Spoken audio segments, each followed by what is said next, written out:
നമസ്കാരം. എല്ലാ മാന്യ പ്രേക്ഷകർക്കും കൃഷിദർശൻ തത്സമയ ഫോൺ പരിപാടിയിലേക്ക് സ്വാഗതം. പണ്ട് കാലം മുതലേ പാല്, തൈര്, മോര്, നെയ്യ് എന്നിവ മലയാളികളുടെ ഭക്ഷണത്തിലെ അവിഭാജ്യ ഘടകമാണ്. അതുപോലെ തന്നെ ദിവസേന നമ്മൾ പാലും പാൽ ഉൽപ്പന്നങ്ങളും അറിഞ്ഞും അറിയാതെയും ഭക്ഷിച്ചുകൊണ്ടിരിക്കുകയാണ്. പാൽ ഉൽപ്പന്ന നിർമ്മാണത്തിലൂടെ ക്ഷീരകർഷകന് കൂടുതൽ വരുമാനവും ലാഭവും ലഭിക്കുന്നു. ക്ഷീര സംസ്കരണ മേഖലയിലെ നൂതന പ്രവണതകൾ എന്തെല്ലാമാണ്? എന്തെല്ലാം പാൽ ഉൽപ്പന്നങ്ങളാണ് പുതിയതായിട്ട് നിർമ്മിക്കാൻ കഴിയുക ക്ഷീരകർഷകർക്ക്? അതുപോലെ ഇവയുടെ നിർമ്മാണത്തിലുള്ള പരിശീലനമൊക്കെ എവിടെയാണ് ലഭിക്കുന്നത്? ഇവയുടെ ഗുണനിലവാരം പരിശോധിക്കാനുള്ള ലാബുകളൊക്കെ ഇവിടെ ലഭ്യമാണോ? എന്നിവയെല്ലാം ചർച്ച ചെയ്യുകയാണ് നമ്മൾ ഇന്നത്തെ കൃഷിദർശനിലൂടെ. ഇന്നത്തെ കൃഷിദർശനിൽ നമ്മൾ ചർച്ച ചെയ്യുന്ന വിഷയം ക്ഷീര സംസ്കരണ മേഖലയിലെ വ്യാവസായിക സാധ്യതകളാണ്. ഇന്ന് ഈ വിഷയം ചർച്ച ചെയ്യാനായിട്ട് നമ്മോടൊപ്പം എത്തിയിരിക്കുന്നത് കേരള വെറ്റിനറി സർവകലാശാലയിലെ ഡയറി എഞ്ചിനീയറിംഗ് വിഭാഗത്തിലെ തലവനായ professor doctor Sudheer Babu P ആണ്. സ്വാഗതം ചെയ്യാൻ സുധീർ ബാബു സാറിനെ ഇന്നത്തെ കൃഷിദർശൻ പരിപാടിയിലേക്ക്. സ്വാഗതം സർ. സർ, ക്ഷീര സംസ്കരണ മേഖലയിലെ കേരളത്തിലെ ഇന്നത്തെ സാഹചര്യത്തിൽ എന്തെല്ലാം സാധ്യതകളാണുള്ളത്? ഈ ക്ഷീര സംസ്കരണ മേഖല സാധ്യതകളുള്ള ഒരു രംഗം തന്നെയാണ്.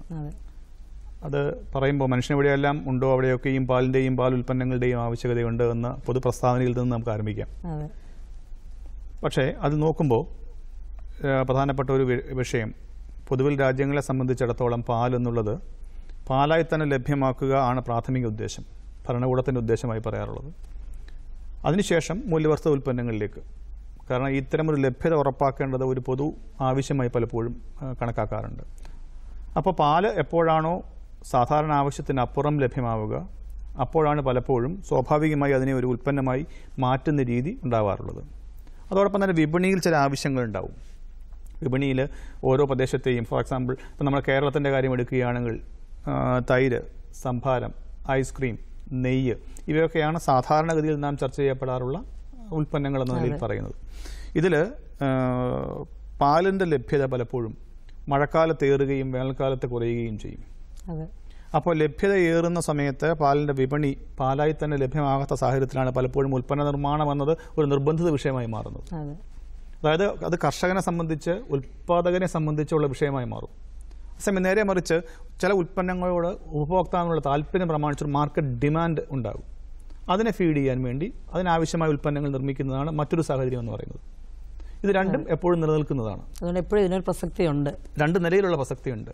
പക്ഷേ നമ്മളിപ്പോൾ മറ്റ് സംസ്ഥാനങ്ങളുമായി താരതമ്യം ചെയ്യുമ്പോൾ നമുക്കറിയാം, ഇന്ത്യയിൽ കേരളത്തിൻ്റെ അവസ്ഥ, ഈ നമുക്ക് സ്വകാര്യ മേഖലയിൽ എന്റർപ്രണേഴ്സിൻ്റെ ഒരു കോൺട്രിബ്യൂഷൻ എന്നുള്ള നിലയിൽ പൊതുവിൽ പാൽ ഉൽപ്പാദനം വർദ്ധിക്കുകയോ ഉൽപ്പന്ന നിർമ്മാണം ഉണ്ടാവുകയോ ചെയ്യുന്ന ഒരു ചരിത്ര മുൻകാലങ്ങളിലില്ല. ഇനി ഇതര സംസ്ഥാനങ്ങൾ നേരെ വിപരീതമാണ്. പലയിടത്തും പാൽ കറക്കുന്നത് മുതൽ പാൽ സംഭരിക്കുന്നത് മുതൽ പാൽ കൈകാര്യം ചെയ്യുന്നത് വരെയായിട്ടുള്ള ഗ്രൂപ്പുകൾ തന്നെയുണ്ട്, ആൾക്കാർ തന്നെയുണ്ട്, ജാതികൾ പോലുമുള്ള സംസ്ഥാനങ്ങളുണ്ട്. ശരിക്കും പറഞ്ഞാൽ അത് പരമ്പരാഗതമായ രീതി അവിടെ ഉണ്ടായിരുന്നുവെങ്കിൽ നമുക്കങ്ങനെ ഒരു കാലത്തും ഉണ്ടായിട്ടില്ല. ഇതൊരു വിഷയമായിരുന്നു പലപ്പോഴും. മാത്രമല്ല 1992 ഡീലൈസൻസിങ് ഓഫ് ഡയറി ഇൻഡസ്ട്രി ഉണ്ടാകുന്ന സമയത്ത് ഇതര സംസ്ഥാനങ്ങളിലെല്ലാം വലിയ ഡയറി പ്ലാന്റുകൾ രൂപീകൃതമായപ്പോൾ കേരളത്തിൽ താരതമ്യേന അത്തരമൊരു സംരംഭകത്വം കാര്യമായിട്ട് ഉയർന്നു വരുന്ന സാഹചര്യം ഉണ്ടായിരുന്നില്ല. പക്ഷേ ഇപ്പോൾ വലിയ ഡയറി ഫാമുകളോട് ചേർന്നുകൊണ്ട് അവരുടെ പാലിൽ ഈ പാലായി നേരിട്ട് വിൽക്കുമ്പോൾ കിട്ടുന്ന 40-45 രൂപയ്ക്കപ്പുറം ഒരു ലിറ്ററിന് വില കിട്ടാനുള്ള താല്പര്യമുള്ളതുകൊണ്ട് കുറേയേറെ പാലായി വിൽക്കുകയും ബാക്കിയുള്ളത്, അതായത് നേരിട്ട് പാൽ അതേപോലെ റോമിൽക്കായി വിൽക്കാൻ പറ്റാത്ത സാഹചര്യം ഉള്ള സ്ഥലങ്ങളിലാണ് കൂടുതലായിട്ടും ഉൽപ്പന്നമായി നിർമ്മിക്കാൻ വേണ്ടിയിട്ടുള്ള സാഹചര്യം ഉണ്ടാകുന്നത്. കേരളത്തിലെ പൊതുവിലുള്ള ട്രെൻഡ് അങ്ങനെ വരുന്ന സ്ഥലങ്ങളിൽ വേഗം ചെയ്യുന്നത് ഒന്നാം ഡിമാൻഡ് എന്ന് പറയാവുന്ന നിലയിൽ തൈരായിട്ട് മാറ്റാൻ വേണ്ടി. അപ്പോൾ തൈരിൻ്റെ ഉൽപ്പാദനത്തിൽ സ്വാഭാവികമായിട്ടും സാധാരണ വീട്ടിൽ നിർമ്മിക്കുന്ന രീതിയിൽ നിന്ന് കുറച്ച് വ്യത്യസ്തമാണ് നമ്മൾ വ്യവസായ യൂണിറ്റിലേക്ക് വരുമ്പോൾ ഉണ്ടാകുന്നത്. അതായത് നേരെ എടുക്കുന്ന പാലിൽ നിന്ന് ക്രീം സെപ്പറേറ്റർ എന്ന ഒരു ഉപകരണം ഉപയോഗിച്ച് കൊഴുപ്പ് മൊത്തമായി മാറ്റിയതിന് ശേഷം പിന്നീട് കിട്ടുന്ന സ്കിം മിൽക്കിൽ നിന്നാണ് പൊതുവെ തൈരുണ്ടാക്കുന്ന രീതി ഇൻഡസ്ട്രിയലി ഫോളോ ചെയ്യുന്നത്, വ്യാവസായികമായിട്ട് നോക്കുന്നത്. ഇതിലൊരു വലിയ ലാഭസാധ്യതയുണ്ട്. ഈ മാറ്റുന്ന കൊഴുപ്പ് അല്ലെങ്കിൽ ക്രീം എന്നതിനെ നെയ്യാക്കി മാറ്റാൻ പറ്റും ഒരു ഭാഗത്തേക്ക്. അതൊരു അഡീഷണൽ പ്രോഫിറ്റായിട്ട്, ഒരു ഇൻകമായിട്ട് മാറുകയും തൈര് പ്രത്യേകമായിട്ട് വിപണനം ചെയ്യാൻ പറ്റുകയും ചെയ്യും. വേനൽക്കാലത്താണെങ്കിൽ തൈരിൽ നിന്ന് പിന്നെ സംഭാരത്തിലേക്ക് പോകാം, കിട്ടുന്ന ക്രീമിൽ നിന്ന് നെയ്യിലേക്ക് പോകാം. ആ നിലയിലുള്ള ഒരു വിപണന സാധ്യത പ്രത്യേകമായിട്ട് ഉണ്ടായി വരുന്നുണ്ട്. ഇതാണ് പ്രധാനമായിട്ട് സാധാരണഗതിയിൽ ചെയ്യുന്ന പെട്ടെന്ന് വരുന്ന സർപ്ലസ് മാനേജ്മെന്റ് എന്നുള്ള നിലയിൽ പലപ്പോഴും ചെയ്യുന്ന ഈ ഒരു ഉൽപ്പന്നത്തിന് എന്താ പറയുക, ഉൽപ്പന്ന നിർമ്മാണം എന്ന് പറയുമ്പോൾ സ്വാഭാവികമായി കിട്ടുന്ന വിപണിയിലേക്ക് ഇനി നമുക്ക് മറ്റു പല ഉൽപ്പന്നങ്ങളിലേക്കും പോകാം. അതിപ്പോൾ ഐസ്ക്രീം ആവാം, ബർഫി ആവാം, കലാകാന്ത് ആവാം, ഗുലാബ് ജാമുൻ ആവാം, രസഗുളയാവാം. ഒത്തിരി ഉൽപ്പന്ന നിർമ്മാണ സാധ്യതകളൊക്കെയും ബേക്കറികളെ അടിസ്ഥാനപ്പെടുത്തിക്കൊണ്ടും ചെറിയ ഉൽപ്പന്ന നിർമ്മാണ യൂണിറ്റുകളെ അടിസ്ഥാനപ്പെടുത്തിക്കൊണ്ടും പലപ്പോഴും സംഭവിക്കുന്നുണ്ട്. വലിയൊരു മൊത്തം നമ്മൾ കൈകാര്യം ചെയ്യുന്ന പാലിൻ്റെ വോളിയവുമായി താരതമ്യം ചെയ്യുമ്പോൾ ഇതിനൊക്കെ ഈ മാറ്റിവെക്കപ്പെടുന്ന പാലിൻ്റെ അളവ് താരതമ്യേന കുറവാണ് എന്ന് മാത്രം. പിന്നെ പൊതുവിൽ കാണുന്ന ഒരു രീതി, ഇപ്പോൾ ഒരു വലിയ ഡയറി ഫാം സ്വന്തമായി നടത്തുന്ന ഒരാളെ സംബന്ധിച്ചിടത്തോളം വലിയ ഡയറി ഫാമുകൾ പൊതുവിൽ കേരളത്തിൽ കുറവാണെന്ന് ആദ്യമേ പറയട്ടെ. അപ്പോൾ അതിൽ തന്നെ ഇപ്പോൾ ആകെ 10, 20, 30 ആനിമലുള്ള ഫാമിനെ പോലും നമ്മൾ വലിയ ഫാമായിട്ടാണ് പറയുക പൊതുവിൽ, അങ്ങനെ അല്ലെങ്കിൽ പോലും. അപ്പോൾ അത്തരം സ്ഥലങ്ങളിലൊക്കെയും പൊതുവിൽ സംഭവിക്കുന്ന കാര്യങ്ങളിലൊന്ന് ഇതിന്റെ പരിപാലനം തന്നെ ഏറെ ശ്രദ്ധ ആവശ്യപ്പെടുന്ന ഒന്നാണ്. മാത്രമല്ല അങ്ങനെ ഒരു കർഷക സ്വഭാവമുള്ള ഒരാൾ അതിൽ നിന്ന് പലപ്പോഴും അവർ നേരിടുന്ന പ്രധാനപ്പെട്ട പ്രശ്നങ്ങളിലൊന്ന് ഈ കിട്ടുന്ന വില പലപ്പോഴും അവർക്ക് ലാഭകരമല്ല എന്ന് വരുന്ന സാഹചര്യത്തിൽ നിർബന്ധിതമാണെങ്കിൽ മാത്രമാണ് അവർ ഉൽപ്പന്ന നിർമ്മാണത്തെ പറ്റി ആലോചിക്കുക പോലും ചെയ്യുക. അല്ലെങ്കിൽ അവർ നേരിട്ട് വിൽക്കാൻ പറ്റുന്നത് വിൽക്കുന്നു, ബാക്കിയുള്ളത് സൊസൈറ്റിയിലേക്ക് കൊടുക്കുന്നു. അപ്പോൾ നേരിട്ട് കൊടുക്കുമ്പോൾ കിട്ടുന്ന വിലയും സൊസൈറ്റിയിലേക്ക് അളക്കുമ്പോൾ കിട്ടുന്ന വിലയും തമ്മിൽ അന്തരം ഉണ്ടാവും. അതിനെപ്പറ്റിയുള്ള പരാതിയാണ് പലപ്പോഴും എൻ്റെ ഡ്രൈവിംഗ് ഫോഴ്സായി മാറുന്നത് ഒരു ഇൻഡസ്ട്രി ആരംഭിക്കുന്നതിന് വേണ്ടിയായിട്ട്. ഇത് ഒരു ഭാഗത്ത് നിൽക്കുമ്പോൾ മറ്റൊരു ഭാഗത്ത് വേറൊരു സംഗതി ഉണ്ടാകുന്നത് കേരളത്തിൻ്റെ ആഭ്യന്തര പാലുൽപാദനം വർദ്ധിപ്പിക്കുവാൻ വേണ്ടിയുള്ള ശ്രമങ്ങൾ വിഘാതമായി ചിലപ്പോൾ സംഭവിക്കും. അതായത് ഇങ്ങനെ ഫാം നടത്തിക്കൊണ്ടിരുന്ന ഒരാൾ പെട്ടെന്ന് ഉൽപ്പന്ന നിർമ്മാണത്തിലേക്കോ പിന്നെ പാസ്ചറൈസേഷൻ പ്ലാന്റിലേക്ക് പോകാം കേട്ടോ. തീർച്ചയായിട്ടും പലപ്പോഴും ഉൽപ്പന്ന നിർമ്മാണം ഒരു മിനിമം കുറഞ്ഞത് എത്ര പശുക്കളോ അല്ലെങ്കിൽ എത്ര പാൽ സംഭരിക്കണം ഒരു പാസ്ചറൈസേഷൻ പ്ലാന്റ്? സാധാരണഗതിയിൽ പാസ്ചറൈസേഷൻ പ്ലാന്റുകളുടെ ഒരു വയബിലിറ്റി എന്ന് പറയുന്നത് പൊതുവിൽ പറയാറ് നേരത്തെയൊക്കെ 4000-5000 ലിറ്റർ എന്ന് പറയുന്നെങ്കിലും സമീപകാലത്ത് 1000-2000 ലിറ്റർ പാൽ പ്രതിദിനം കൈകാര്യം ചെയ്യാവുന്ന ഫാമുകൾക്കോ അല്ലെങ്കിൽ അത്രയെങ്കിലും കളക്ട് ചെയ്യാൻ പറ്റുന്ന സംഘങ്ങൾക്കോ 2000 ലിറ്റർ വരെയൊക്കെ ഉണ്ടെങ്കിൽ പ്ലാന്റിലേക്ക് പോകാവുന്നതാണ്. എന്തൊക്കെയാണ് അവരുടെ അത് വാങ്ങിക്കാനുള്ള ചെലവൊക്കെ എത്ര വരുന്ന ഉപകരണം വാങ്ങിക്കാൻ? അത് നമുക്ക് അങ്ങനെ അങ്ങോട്ട് പറഞ്ഞു വെക്കാനാവില്ല. ഒത്തിരി അതായത് പല നിലയിലുള്ള പ്ലാന്റിന്റെ നിർമ്മാണ രീതിയോ അല്ലെങ്കിൽ എക്സ്പാൻഷൻ പോസിബിലിറ്റിയോ ഒക്കെ നോക്കിയിട്ടാണ് നമുക്ക് പറയാൻ പറ്റുള്ളൂ. സാധാരണഗതിയിൽ ഒരു 1000 LPH പാസ്ചറൈസേഷൻ പ്ലാന്റ് ഒക്കെ ആരംഭിച്ച് വരുമ്പോൾ 25 മുതൽ 60 ലക്ഷം രൂപ വരെ എങ്ങോട്ട് വേണമെങ്കിലും മാറാം. ഏതായാലും ഒരു ചെറുകിട കർഷകന് പെട്ടെന്ന് തന്നെ ഒരു പാസ്ചറൈസേഷനിലേക്ക് പോകാൻ ബുദ്ധിമുട്ടായിരിക്കും. പൊതുവിൽ ബുദ്ധിമുട്ടാണ്. മേഖലയിലൊക്കെ ചെയ്യാം അല്ലെ, ക്ഷീര സംഘങ്ങൾക്കൊക്കെ ചെയ്യാം, സഹകരണ മേഖലയിൽ ചെയ്യാം, പ്രൊഡ്യൂസർ കമ്പനികളുടെ സ്വഭാവത്തിൽ ചെയ്യാം, പിന്നെ വലിയ എന്റർപ്രണേഴ്സിന്റെ നിലയിൽ അവർക്ക് ഇതിനെപ്പറ്റി ആലോചിക്കാം. ആ നിലയിലുള്ളതിനപ്പുറം ഇപ്പം ഈ പറഞ്ഞതുമാതിരി 10, 20, 30 പശുക്കളെ മാത്രം വെച്ച് നോക്കുന്ന ഒരാളെ സംബന്ധിച്ചിടത്തോളം അതൊരു വയബിൾ പോസിബിലിറ്റി ആവില്ല പലപ്പോഴും. പക്ഷെ എങ്കിൽ പോലും നമ്മൾ രണ്ട് നിലയിൽ ഇതിനെ കാണേണ്ടതുണ്ട്. നാമമാത്ര കർഷകർ എങ്ങനെയാണോ ക്ഷീരോത്പാദനത്തെ കാണുന്നത് അതേ സ്വഭാവത്തിൽ അതേ രീതിയിൽ ഒരു ലാർജ് സ്കെയിൽ ഫാം കൈകാര്യം ചെയ്യുന്ന ഒരാൾക്ക് അതിന്റെ ഉൽപ്പന്ന വിലയെ കാണാനാവില്ല. തീർച്ചയായിട്ടും. മറ്റേത് നിശ്ചയമായും ഒരു വീട്ടിന്റെ സാഹചര്യങ്ങളിൽ നിന്ന് കിട്ടുന്ന അഗ്രികൾച്ചർ വേസ്റ്റും ബാക്കിയുള്ളതുമൊക്കെയും ഉപയോഗിച്ചിട്ടുള്ള ഒരു പ്രൊഡക്ഷന്റെ ഒരു രീതിയാണ് എങ്കിൽ മറ്റേത് അങ്ങനെയല്ലല്ലോ. ഉയർന്ന വില ലഭ്യമായെങ്കിൽ മാത്രമേ, സ്ഥിരമായ വിപണി ലഭ്യമായെങ്കിൽ മാത്രമേ അത്തരമൊരു പ്രോജക്റ്റ് ഇംപ്ലിമെന്റ് ചെയ്യാൻ പറ്റുകയുള്ളൂ, അത് വയബിൾ ആക്കാൻ പറ്റുകയുള്ളൂ. അതിലേക്ക് വരേണ്ട സാഹചര്യവും സാധ്യതയും നോക്കുമ്പോൾ പലപ്പോഴും ഒരു കർഷകൻ എന്നുള്ളതിൽ നിന്ന് മാറി ഒരു ഉദ്യമ സംരംഭകൻ എന്നുള്ള നിലയിലേക്കാൾ മാറുന്നുണ്ട്. അത്തരം മാറ്റത്തിന്റെ ഒരു ഫോർവേഡ് ഇന്റഗ്രേഷൻ എന്നുള്ള നിലയിൽ പലപ്പോഴും ഒരു ചെറിയ തോതിലുള്ള വ്യവസായ യൂണിറ്റിലേക്ക് പോകേണ്ടതുണ്ട്. പലപ്പോഴും ഇത്തരം വ്യവസായ യൂണിറ്റിലേക്ക് പോകുമ്പോൾ സ്വാഭാവികമായി സംഭവിക്കുന്ന ഒരു പ്രശ്നം പൊതുവിൽ കണ്ടിട്ടുള്ളത് ആള് വ്യവസായിയായി മാറുകയും കർഷകന്റെ റോള് മാറുകയും ചെയ്യുന്നു, കർഷകൻ അല്ലാതായി തീരുകയും ചെയ്യുന്ന ഒരു സാഹചര്യം പലപ്പോഴും ഉണ്ടാവാറുണ്ട്. ഇത് ഇതിന്റെ ഗുണദോഷങ്ങൾ വേറെ ചർച്ച ചെയ്യേണ്ടതാണ്.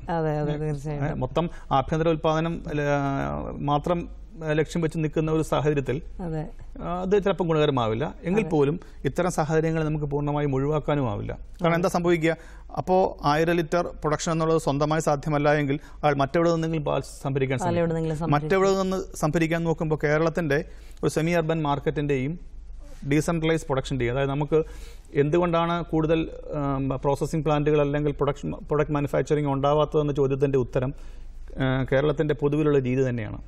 കേരളത്തിൻ്റെ ഒരറ്റം മുതൽ അങ്ങേയറ്റം വരെ എടുത്താൽ ഒരു 15 കിലോമീറ്ററിനുള്ളിൽ നമുക്ക് ഒരു ക്ഷീരസംഘം ഉണ്ടാവും, മാർക്കറ്റുണ്ട്, ഇമ്മീഡിയറ്റ് ആയിട്ട് വിൽക്കാൻ പറ്റുന്ന സാധ്യതകളുണ്ട്. പിന്നെ പ്രോഡക്ട്സിലേക്ക് തിരിയേണ്ട ആവശ്യമില്ല. പ്രൊഡക്ട്സിലേക്ക് തിരിയുന്ന മാത്രമല്ല, പാസ്ചറൈസേഷൻ പ്ലാന്റുകളിൽ കിട്ടുന്ന പാലിന്റെ അളവ് തന്നെ നമ്മളിപ്പോൾ നോക്കിയാൽ അറിയാം. 70-75 ലക്ഷം ലിറ്റർ പാലിന്റെ വിപണി എന്ന് കണക്കാക്കപ്പെടുന്ന കേരളത്തിൽ മൊത്തം പ്രോസസ്ഡ് മിൽക്കിന്റെ കണക്ക് പലപ്പോഴും 15 മുതൽ 20 ലക്ഷം ലിറ്ററിന് താഴെയാണ്. അതുകൊണ്ട് തന്നെ അത് അല്ലാതെ തന്നെ വിറ്റഴിക്കപ്പെടുന്ന ഒരു സാഹചര്യമുണ്ട്. അത് ദോഷകരമൊന്നുമല്ല. കേരളം പോലുള്ള സംസ്ഥാനത്തെ സംബന്ധിച്ച് അതിന്റെ കൃത്യമായ ഗുണനിലവാരവും മൂല്യവും നമുക്ക് ഉറപ്പിക്കാനാകുമെങ്കിൽ പ്രോസസ്സിംഗ് പ്ലാന്റുകളിലേക്ക് പാൽ എത്തിയിരിക്കണമെന്ന ശാഠ്യമൊന്നും നമുക്ക് വേണ്ട. തീർച്ചയായിട്ടും മറ്റു പലയിടത്തുമുണ്ട്. പ്രത്യേകിച്ച് മിൽക്ക് വെണ്ടർമാർ പാല് ശേഖരിക്കുകയും അവർ വിതരണം ചെയ്യുകയും ചെയ്യുന്ന ഉത്തരേന്ത്യൻ സംസ്ഥാനങ്ങളിൽ പലപ്പോഴും പരമാവധി പാലിനെ പ്ലാന്റുകളിലേക്ക് എത്തിക്കുകയാണ് നല്ല രീതി, ഹൈജീനിക് ആയിട്ടുള്ള മെത്തേഡ് എന്നുള്ള നിലയിൽ പലപ്പോഴും പറയാറുണ്ടെങ്കിൽ, കേരളം പോലെയുള്ള സംസ്ഥാനത്ത് ഇതിൻ്റെ ഒരു നെയ്ബർഹുഡ് മാർക്കറ്റിംഗ്. ഇവിടെ നമുക്ക് വൻതോതിലുള്ള മിൽക്ക് വെൻഡേഴ്സ് ഒന്നും അല്ല പാല് കൈകാര്യം ചെയ്യുന്നത്. ചെറുകിട കർഷകരായിരിക്കാം, ചില വീടുകളിലായിരിക്കാം. വീടുകളിൽ നിന്ന് ലഭ്യമാകുന്ന പാല് അടുത്ത വീടുകളിലൊക്കെയും വിതരണം നടത്തിയതിനു ശേഷം അവന്റെ ഉപയോഗവും കഴിഞ്ഞതിന് ശേഷം ബാക്കി വരുന്ന സൊസൈറ്റിയിലേക്ക് കൊടുക്കുന്ന ഒരു രീതിയാണ് നമുക്കുള്ളത്. ഇതിൽ സ്വാഭാവികമായിട്ടും മറ്റ് ഇതായി താരതമ്യം ചെയ്യുമ്പോൾ അഡൾട്രേഷനുള്ള സാധ്യതയോ അല്ലെങ്കിൽ എന്തെങ്കിലും മോശപ്പെട്ട രീതികൾക്കുള്ള സാധ്യത താരതമ്യേന വളരെ കുറവാണ്. കർഷകനിലൂടെ ആരോഗ്യപരമായി നല്ലതാണ്. അല്ലല്ല, ഇത് രണ്ട് നിലയാണ്. ഒന്ന്, ഒരു അയൽപക്ക സംസ്കാരത്തിന്റെ ഒരു വിഷയം അതിനകത്ത് വരുന്നുണ്ട്. രണ്ടാമത്, കർഷകരെ സംബന്ധിച്ചിടത്തോളം അതിപ്പം ഈ കർഷകനെയും ഉദ്യമ സംരംഭകനെയും രണ്ടായി മാറ്റി നിർത്തുക എന്നുള്ള നിലയിലല്ല, കർഷകനെ സംബന്ധിച്ചിടത്തോളം ഒരു വിശ്വാസ്യത ആ നിലയിൽ ജനം നൽകുന്നുണ്ട്. അതുകൊണ്ട് തന്നെ പൊതുവിലെ വിപണി കണ്ടെത്താൻ ആ നിലയിൽ അവർക്കാവുന്നുണ്ട്. ഇത്തരം മോശപ്പെട്ട പാലിൽ മറ്റെന്തെങ്കിലും ചേർക്കുക എന്നൊരു വലിയ പരാതിയാണ് പല കാലത്തെയും. അഡൾട്രേഷനെ സംബന്ധിച്ച് പ്രത്യേകിച്ച് വിപണിയിൽ കിട്ടുന്ന പാലുകളെ സംബന്ധിച്ചുള്ളത് കുറെ തെരിയും ശെറ്റുമുണ്ട്, രണ്ടുമുണ്ട്, തെറ്റും ശരിയുമുണ്ട് അതിനകത്ത്. അത് ആ നിലയിൽ നോക്കുമ്പോൾ അത്തരം പ്രശ്നങ്ങളില്ല, അതിനെ കൈകാര്യം ചെയ്യാൻ പറ്റുന്നുമുണ്ട്. ശരി, എന്നാൽ ഒരു ഉദാഹരണത്തിന് ഒരു 5 പശുള്ള ഒരാൾക്ക് എന്തെങ്കിലും ഒരു പ്രോഡക്റ്റ് ഉണ്ടാക്കണമെങ്കിൽ എന്തൊക്കെയാണ് അതിനൊരു ഘട്ടങ്ങൾ? പ്രോഡക്റ്റ് വിപണിയിൽ എത്തിക്കുന്നതിന് മുമ്പ് എന്തൊക്കെ കടമ്പകളാണ് അദ്ദേഹത്തിന് കടക്കേണ്ടത്? ചുരുക്കത്തിൽ പറഞ്ഞാൽ ആദ്യം തന്നെ ഈ 5 പശു ഉള്ള ഒരാളെ സംബന്ധിച്ചിടത്തോളം മാറ്റി അല്ലേ, നമുക്ക് 10 20 ഒക്കെയാണ് പലപ്പോഴും പറയാൻ സാധ്യതയുള്ളത്. അവരെ സംബന്ധിച്ച് സാധാരണഗതിയിൽ ചെയ്യാൻ പറ്റുന്നത്, നേരിട്ട പാൽ എന്നുള്ള നിലയിൽ അവർ വിൽക്കുന്നതിനപ്പുറമുള്ളതിന് കൈകാര്യം ചെയ്യേണ്ട സമയത്ത് ഒരു ചെറിയ ക്രീം സെപ്പറേറ്റർ ഉപയോഗിച്ചുകൊണ്ടുള്ള ഒരു curd manufacturing facility, cream separator വേണ്ടി വരാം, ഒരു മോട്ടറൈസ് കെറ്റിൽ വേണ്ടി വരും. അതൊക്കെ ആകെ വന്നാൽ അങ്ങേയറ്റം ഒരു 70,000-80,000 രൂപ, 1 ലക്ഷം രൂപയ്ക്ക് താഴെ മാത്രം ചെലവഴിച്ച് ചെയ്യാൻ പറ്റുന്ന സാമ്പത്തിക സഹായങ്ങളും ബാങ്ക് ലോണോ ഒക്കെ അതൊക്കെ കിട്ടാം. സാധാരണഗതിയിലുള്ള ചെറുകിട യൂണിറ്റുകൾ കിട്ടാവുന്ന എല്ലാ. ഒറ്റ കാര്യം ശ്രദ്ധിക്കേണ്ടത്, പുതിയ സാഹചര്യത്തിൽ നിങ്ങൾ എന്തെങ്കിലും ഒന്ന് പാക്ക് ചെയ്ത് വിൽക്കാൻ ഉദ്ദേശിക്കുന്നുവെങ്കിൽ ലൈസൻസിങ് നിശ്ചയമായിട്ടും വേണം. മുൻകാലങ്ങളിൽ നിന്ന് വ്യത്യസ്തമായിട്ട് നിങ്ങൾ കൊടുക്കുന്നത് പാക്കറ്റിനുള്ളിലാണെങ്കിൽ, ഇപ്പോൾ പലയിടത്തും അല്ലാതെ ചെയ്യുന്നുണ്ട്, അതൊന്നും ലീഗലല്ല. മാത്രവുമല്ല, ഫാം പ്രൊഡ്യൂസ് എന്നുള്ള നിലയിൽ വിൽക്കുന്നതിനെ ഒരു ഉദാരമായി അതോറിറ്റി കാണുന്നത് കൊണ്ട് മാത്രം ചെയ്യാൻ പറ്റുന്നതാണ്. കാലക്രമേണ അത്തരം രീതികൾ അനുവദിക്കപ്പെടുന്നതായിരിക്കില്ല ഒരിക്കലും. അതുകൊണ്ട് ഫുഡ് സേഫ്റ്റി അതോറിറ്റി ലൈസൻസോടുകൂടി തന്നെ വേണം ഇത്തരം ഉൽപ്പന്നങ്ങളൊക്കെയും കൈകാര്യം ചെയ്യുവാൻ. മാത്രവുമല്ല, അത് എല്ലാ അർത്ഥത്തിലും അത് കിട്ടാൻ എന്തെങ്കിലും ബുദ്ധിമുട്ടുണ്ടോ കർഷകന്? ഇല്ല. എന്തൊക്കെയാണ് അതിന്റെ ഘട്ടങ്ങൾ, എന്തൊക്കെയാണ്, ആരെയാണ് സമീപിക്കേണ്ടത്? ഇത് ഫുഡ് സേഫ്റ്റി അതോറിറ്റിയുടെ ജില്ലാ ഓഫീസുകളാണ് സാധാരണഗതിയിൽ നിങ്ങൾ സമീപിക്കേണ്ടത്. മാത്രവുമല്ല, ചെറിയ തോതിൽ കൈകാര്യം ചെയ്യുന്നവർക്ക് കേവലം രജിസ്ട്രേഷൻ മാത്രം മതിയാകും. ആ രജിസ്ട്രേഷന് ശേഷം അവർക്കത് മുമ്പോട്ട് പോകാവുന്നതാണ്. കൃത്യമായിട്ട് പാക്കറ്റിന് പുറത്ത് വേണ്ട മുഴുവൻ കാര്യങ്ങളും രേഖപ്പെടുത്തി തന്നെയാണ് അവർ ചെയ്യേണ്ടിയും വരിക. പൊതുവിൽ വലിയൊരു കടമ്പയുണ്ടോ എന്നുള്ളത് തെറ്റായ തോന്നലാണ്. എല്ലാവർക്കും സാധാരണ മനസ്സിലാക്കേണ്ടത്, നാട്ടിൻപുറത്തെ ചായക്കടകൾക്ക് പോലും വേണ്ടതാണ് ഈ രജിസ്ട്രേഷൻ. തീർച്ചയായിട്ടും.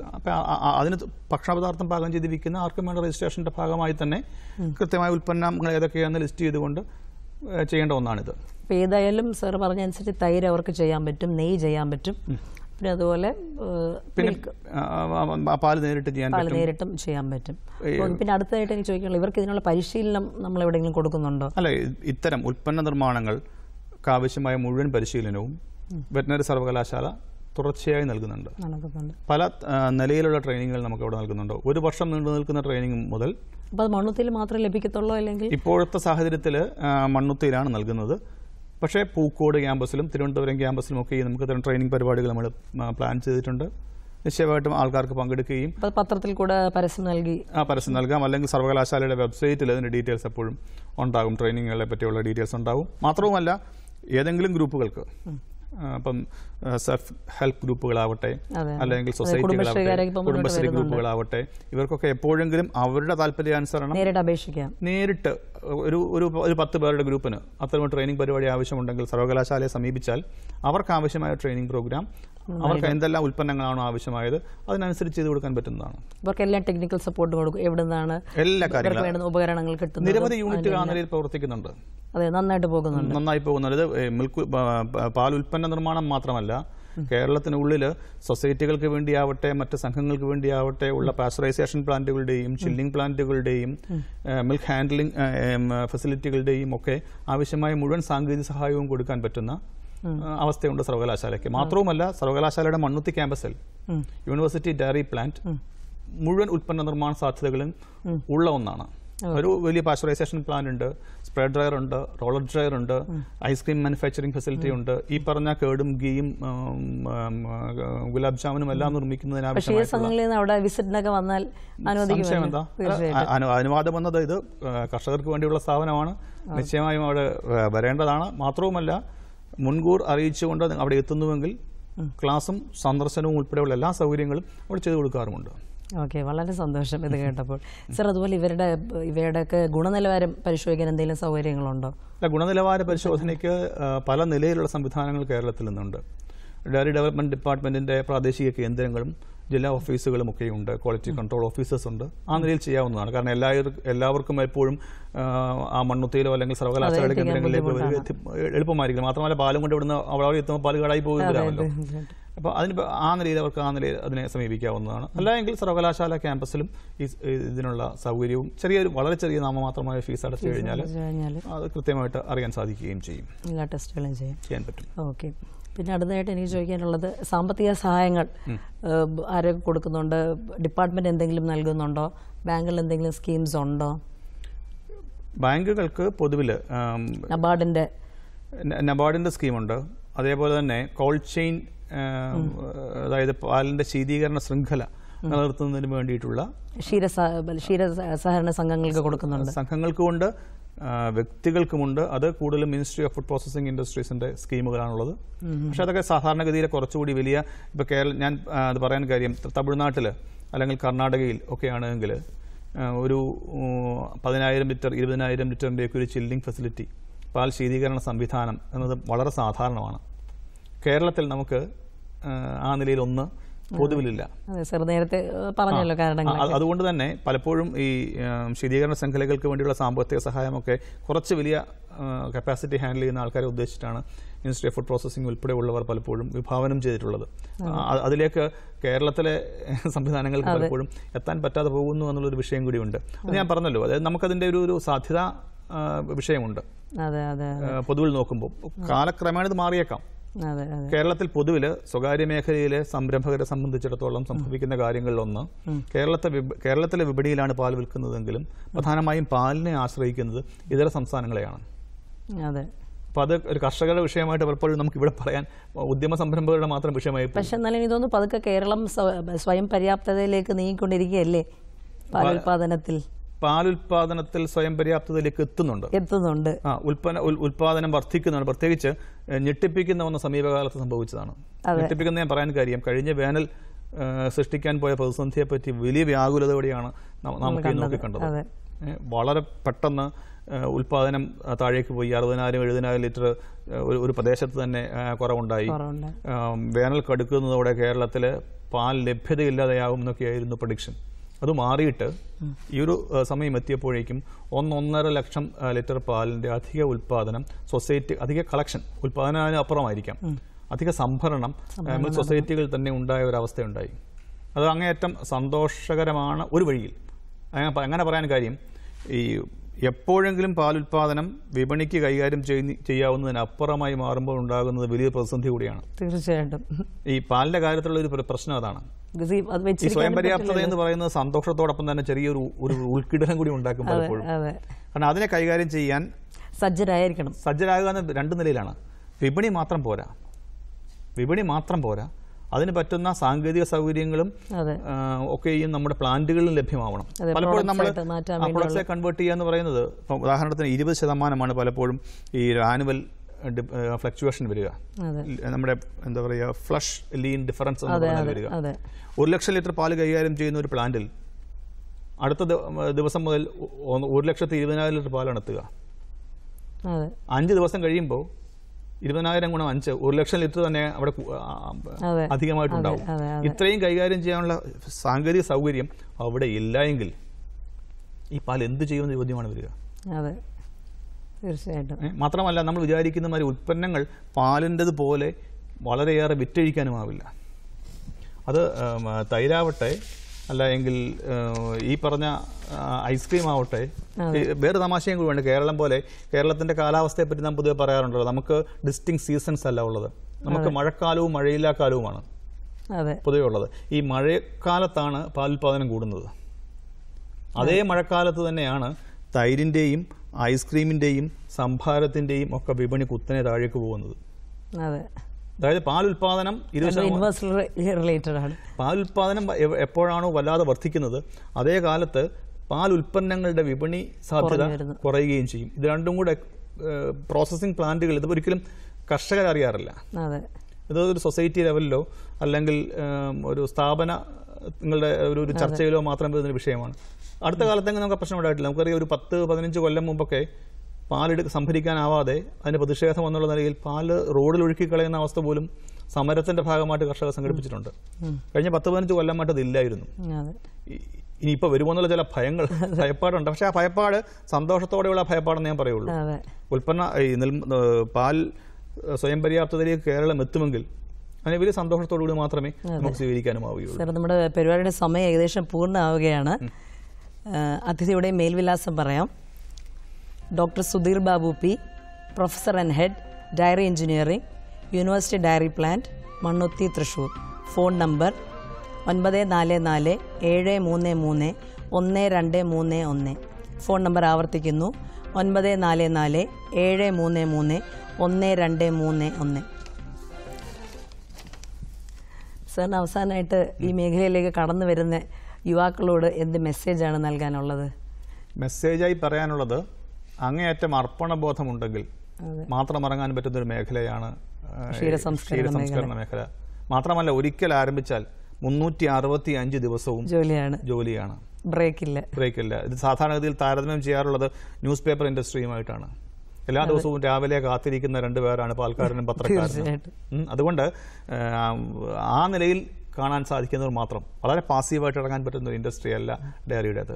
അങ്ങേയറ്റ അർപ്പണബോധത്തോടെ വിജയം സുനിശ്ചിതമാണ്. കഠിനാധ്വാനവും അർപ്പണബോധവും ഉണ്ടെങ്കിൽ. തീർച്ചയായിട്ടും. ഏതായാലും ഈ പരിപാടി ഇതുവരെ കേൾക്കുക ചെയ്ത്, അല്ലെങ്കിൽ ഇതുവരെ കാണുകയും കേൾക്കുകയും ചെയ്ത് എല്ലാ മാന്യ ശ്രോതാക്കൾക്കും നന്ദി പറയുന്നു. അതുപോലെ തന്നെ നമ്മോടൊപ്പം ചർച്ചയിൽ പങ്കെടുത്ത സുധീർ ബാബു സാറിന് നന്ദി പറയുന്നു. Thank you sir.